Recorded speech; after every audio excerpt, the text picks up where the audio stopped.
प्रिय दर्शकों, जय विश्वनाथ। मैं आचार्य विवेकानंद पांडे काशी से आप सभी का हमारे इस YouTube चैनल पर सुस्वागत है। इस वीडियो के माध्यम से स्कंद पुराणोक्त श्रावण मास महात्म 10वें अध्याय की कथा को श्रवण करेंगे, जिसमें श्रावण मास में शनिवार को किए जाने वाले कृत्यों का संपूर्ण वर्णन किया गया है। तो आइए बिना देर किए हुए कथा का श्री गणेश करते हैं। तब तत्त्वं न जानामि कीदृशोऽसि महेश्वरः, जादृशोऽसि महादेव तादृशाय नमो नमः। ईश्वर बोले, हे सनत कुमार, अब मैं आपसे शनिवार व्रत की विधि का वर्णन करूंगा, जिसका अनुष्ठान करने से मंदत्व नहीं होता है। श्रावण मास में शनिवार के दिन नृसिंह, शनि तथा अंजनी पुत्र हनुमान, इन तीनों देवताओं का पूजन करना चाहिए। भीत पर अथवा स्तंभ पर नृसिंह की सुंदर प्रतिमा बनाकर हल्दी युक्त चंदन से और नीले, लाल तथा पीले सुंदर पुष्पों से लक्ष्मी सहित जगतपति नृसिंह का भली भांति पूजन करके उन्हें खिचड़ी का नैवेद्य तथा कुंजर नामक साग का भोग अर्पण करना चाहिए। उसी को स्वयं भी खाना चाहिए और ब्राह्मणों को भी खिलाना चाहिए। तिल का तेल तथा घृत स्नान भगवान नृसिंह को प्रिय है। शनिवार के दिन तिल सभी कार्यों के लिए प्रशस्त है। शनिवार के दिन तिल के तेल से ब्राह्मणों तथा सुवासिनी स्त्रियों को उबटन करना चाहिए और कुटुंब सहित स्वयं भी संपूर्ण शरीर में तेल लगाकर स्नान करना चाहिए और उड़द का भोजन ग्रहण करना चाहिए। इससे भगवान नृसिंह प्रसन्न होते हैं। इस प्रकार श्रावण मास में चारों शनिवारों में इस व्रत को करना चाहिए। उसके घर में लक्ष्मी पूर्ण रूप से स्थिर रहती है और धन धान्य की समृद्धि होती है। पुत्रहीन व्यक्ति पुत्र वाला हो जाता है और इस लोक में सुख भोग कर अंत में वैकुंठ प्राप्त करता है।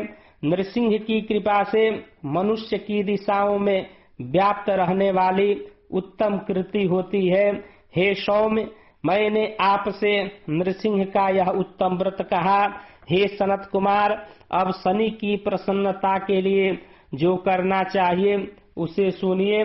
एक लंगड़े ब्राह्मण और उसके अभाव में किसी ब्राह्मण के शरीर में तिल का तेल लगाकर उसे उष्ण जल से स्नान कराना चाहिए और श्रद्धा युक्त होकर नृसिंह के लिए बताए गए अन्न अर्थात खिचड़ी को उसे खिलाना चाहिए। तत्पश्चात तेल, लोहा, काला तिल, काला उड़द, काला कंबल प्रदान करना चाहिए। इसके बाद व्रत यह कहे कि मैंने यह सब शनि की प्रसन्नता के लिए किया है, शनिदेव मुझ पर प्रसन्न हो। तदनंतर तिल के तेल से शनि का अभिषेक कराना चाहिए। उनके पूजन में तिल तथा उड़द के अक्षत प्रशस्त माने गए हैं। हे मुने, अब मैं शनि का ध्यान बताऊंगा, आप सावधान होकर सुनिए। शनैश्चर कृष्ण वर्ण वाले हैं, मंद गति वाले हैं, काश्यप गोत्र वाले हैं, सौराष्ट्र देश में उत्पन्न हुए हैं, सूर्य के पुत्र हैं, वर प्रदान करने वाले हैं, दंड के समान आकार वाले मंडल में स्थित हैं, इंद्र नीलमणि तुल्य कांति वाले हैं, हाथों में धनुष, बाण, त्रिशूल धारण किए हुए हैं, गिद्ध पर आरूढ़ हैं, यम इनके अधिदेवता हैं, ब्रह्मा इनके प्रत्यध देवता हैं। एक कस्तूरी, अगरू का गंध तथा गुग्गुल का धूप ग्रहण करते हैं। इन्हें खिचड़ी प्रिय है। इस प्रकार ध्यान की विधि कही गई है। इनके पूजन के लिए लौहमयी सुंदर प्रतिमा बनानी चाहिए। हे द्विज श्रेष्ठ, इनके निमित्त की गई पूजा में कृष्ण वस्तु का दान करना चाहिए। ब्राह्मण को काले रंग के 2 वस्त्र देने चाहिए और काले बछड़े सहित काली गौ प्रदान करनी चाहिए। विधि पूर्वक पूजा करके इस प्रकार प्रार्थना तथा स्तुति करनी चाहिए।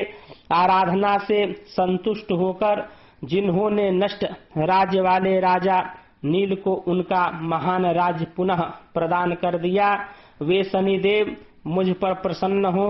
नील अंजन के समान वर्ण वाले, मंद गति से चलने वाले और छाया देवी तथा सूर्य से उत्पन्न होने वाले उन शनैश्चर को मैं नमस्कार करता हूँ। मंडल के कोण में स्थित आपको नमस्कार है। पिंगल नाम वाले आप शनि को नमस्कार है। हे देवेश, मुझ दीन तथा शरणागत पर कृपा कीजिए। इस प्रकार स्तुति के द्वारा प्रार्थना करके बार बार प्रणाम करना चाहिए। 3 वर्णों अर्थात ब्राह्मण, क्षत्रिय, वैश्य के लिए शनि के पूजन में ओम सन्नो देवी रविष्टय आपो भवन्तु पीतये संजोरभिस्रवन्तु नः, इस वैदिक मंत्र का प्रयोग बताया गया है। और शूद्रों के लिए पूजन में नाम मंत्र का प्रयोग बताया गया है।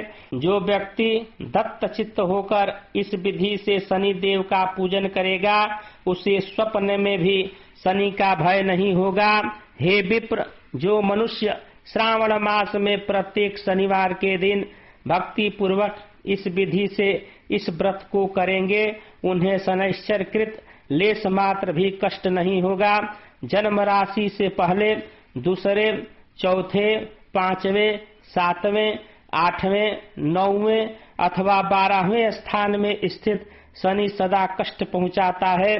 शनि की शांति के लिए ओम सन्नो देवी रविष्टय आपो भवन्तु पीतये संजोरभिस्रवन्तु नः, इस मंत्र का जप कराना बताया गया है। उसकी प्रसन्नता के लिए इंद्र नीलमणि का दान करना चाहिए। हे सनत कुमार, इसके बाद अब मैं हनुमान जी की प्रसन्नता के लिए विधि का वर्णन करूंगा। हनुमान जी की प्रसन्नता के लिए श्रावण मास में शनिवार को रुद्र मंत्र के द्वारा तेल से उनका अभिषेक करना चाहिए। तेल में मिश्रित सिंदूर का लेप उन्हें समर्पित करना चाहिए। जपा कुसुम की मालाओं से, आक अर्थात धतूर की मालाओं से, मंदार पुष्प की मालाओं से, बटक अर्थात बड़े के नैवेद्य से तथा अन्य उपचारों से भी यथाविधि अपने वित्त सामर्थ्य के अनुसार श्रद्धा भक्ति से युक्त होकर अंजनी पुत्र हनुमान जी की पूजा करनी चाहिए। तत्पश्चात बुद्धिमान को चाहिए कि हनुमान जी की प्रसन्नता के लिए उनके 12 नामों का जप करें। हनुमान, अंजनी सूनु, वायुपुत्र, महाबल, रामेष्ट, फाल्गुन सखा, पिंगाक्ष, अमित विक्रम, उदधिक्रमण, सीता शोक विनाशक, लक्ष्मण प्राणदाता और 10 ग्रीव दर्पहा, ये 12 नाम हैं। जो मनुष्य प्रातः काल उठकर इन 12 नामों को पढ़ता है, उसका अमंगल नहीं होता और उसे सभी संपदा सुलभ हो जाती है। इस प्रकार श्रावण मास में शनिवार के दिन वायुपुत्र हनुमान जी की आराधना करके मनुष्य वज्र तुल्य शरीर वाला, निरोग और बलवान हो जाता है। अंजनी पुत्र की कृपा से वह कार्य करने में वेगवान तथा बुद्धि वैभव से युक्त हो जाता है। उसके शत्रु नष्ट हो जाते हैं, मित्रों की वृद्धि होती है और वह वीर्यशाली तथा कीर्तिमान हो जाता है। यदि साधक हनुमान जी के मंदिर में हनुमत कवच का पाठ करे तो वह अणिमा आदि 8 सिद्धियों का स्वामित्व प्राप्त कर लेता है और यक्ष, राक्षस तथा वेताल उसे देखते ही कंपित तथा भयभीत होकर वेग पूर्वक 10 दिशाओं में भाग जाते हैं। हे सत्तम, शनिवार के दिन पीपल के वृक्ष का आलिंगन तथा पूजन करना चाहिए। शनिवार को छोड़कर अन्य किसी दिन पीपल के वृक्ष का स्पर्श नहीं करना चाहिए। शनिवार के दिन उसका आलिंगन सभी संपदाओं की प्राप्ति कराने वाला होता है। प्रत्येक मास में 7 वारों में पीपल का पूजन फलदायक है, किंतु श्रावण में यह पूजन अधिक फलप्रद है। प्रेम से बोलिए विष्णु भगवान की जय, शंकर भगवान की जय। वीडियो को लाइक कर कमेंट में नमः शिवाय अवश्य लिखें तथा हमारे इस YouTube चैनल से अभी तक नहीं जुड़े हैं तो चैनल से जुड़ने के लिए चैनल को सब्सक्राइब कर बेल आइकन को अवश्य दबा दें ताकि हमारे द्वारा प्रस्तुत ज्योतिष वास्तु व्रत पर्व कर्म कांड संबंधित शास्त्रोक्त वीडियो आपको सर्वप्रथम प्राप्त होता रहे। जय विश्वनाथ, हर हर महादेव, नमस्कार।